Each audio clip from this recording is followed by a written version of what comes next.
We have Manisha Bhandari, who is Moninder Pandher's lawyer, who's also joining us on the broadcast. Remember, Mr. Pandher has been acquitted in 2 of the cases that were against him by the Allahabad High Court, and he was one of the key accused in this shocking case. Mr. Manisha, thanks very much for joining us on NDTV. My first question to you, help us understand the cases. We know that Surinder Koli has been acquitted in 12 cases, but Mr. Pandher has been acquitted in 2 cases, while there were 6 cases against him. So tell us which cases he's been acquitted in, and which cases still stand against him. There were 2 cases where there were death sentences, and the conviction was passed in 2017 by the Ghaziabad Sessions Court, and in the rest of the 4 he stands acquitted. Earlier, 3 the Sessions Court acquitted him, and 1 the conviction was overturned by the Honorable High Court of Judicature at Allahabad. Now, out of 4 go. Now, 2 remained where there were death sentences, and those 2 here, the sentences have been reversed. The judgment has been set aside. Right. So there is no case pending so far as Mr. Pandher is concerned today. So, given that he's going to walk out of jail now, because you're saying in 4 cases he was acquitted already by a lower court, and now? If it doesn't sound very offensive, yes, he should come out of jail, and he's already spent more than 2 decades inside. Almost 2006, and we are in 2023. And for something where there is practically nothing against him, because it's the CBI's own case. It's not us saying; it's the CBI saying that there is no case against him because he was not in Delhi at times, not in Noida, not in India. In one of the cases, he was not even in the country. All right. So, Ms. Bhandari, help us also understand this, that this is a case that, as all of us remember, it sent shockwaves across the country. So, if Mr. Koli has been acquitted, if Mr. Pandher has been acquitted, so does that mean that there's more to investigate to even find out who killed these babies whose body parts were found in drains?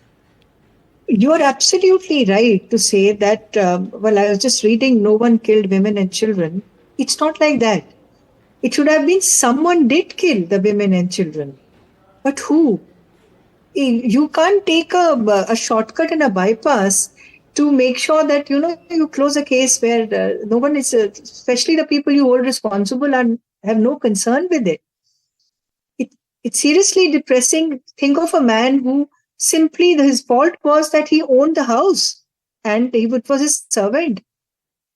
Has anyone even read the brief? Has anyone even gone through the evidence? Nothing has been recovered from the house, and everybody is asking again and again, how come this happened when everything was recovered from the house? Nothing was recovered from the house. You see the videos right now. Everything is there anything recovered from the house? It's outside the house. And not just D5, it was D6 as well. Right.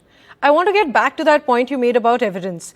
And while there were so many gruesome details that came out back in the year 2006 and the years following that about this horrific case in Nithari, how this case came to light really was that body parts of little children were found in drains, and after families reported that their children were missing, and after that their body parts were found in drains, their body parts were found, and the allegation is on both of them. The allegation was, now of course they stand acquitted, was that they were involved in raping and murdering some of these children. So tell us something about the arguments. Of course, you're the lawyer of Mr. Pandher, so you must have been involved in the arguments. Tell us about some of the arguments that were made in court. We are still awaiting from the official order from the court that has not come out yet. So tell us what really went on in court, basis which the 2 have been acquitted now. Sir, ma'am, to begin with, the thing is that the investigation is by CBI. CBI has chosen not to file a charge sheet against Mr. Pandher after a detailed and thorough investigation, which involves forensic investigation as well. You've got my narco done. You've got everything possible under the sun where you could find out something, some way to connect me with the crime, which you haven't. And therefore, CBI has not filed any charge sheet against me in any of the cases so far as the murder and rape is concerned. But Ms. So Koli, there was never a case against me that I raped or killed. In fact, CBI's case remains that in all these situations, I have never been in town. He was a man who used to travel more than often. So he would leave in the morning. Yeah.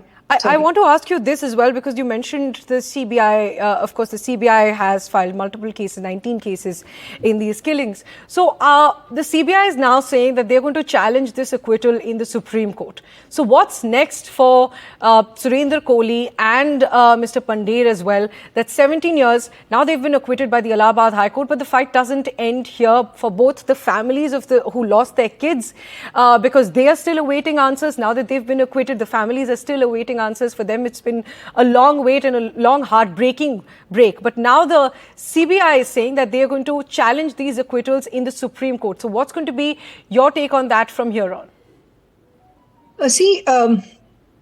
I do understand that there is going to be a challenge, and that's their prerogative, that's their job, and they are doing it. But I hope that they will stand by their own charge sheet, which the High Court has also. The High Court has basically, upheld and gone ahead to say what the CBI said when they filed charge sheet against Koli, because it's their case. It's their own case, that it's not me. I have nothing to do with it. So if they now want to challenge, and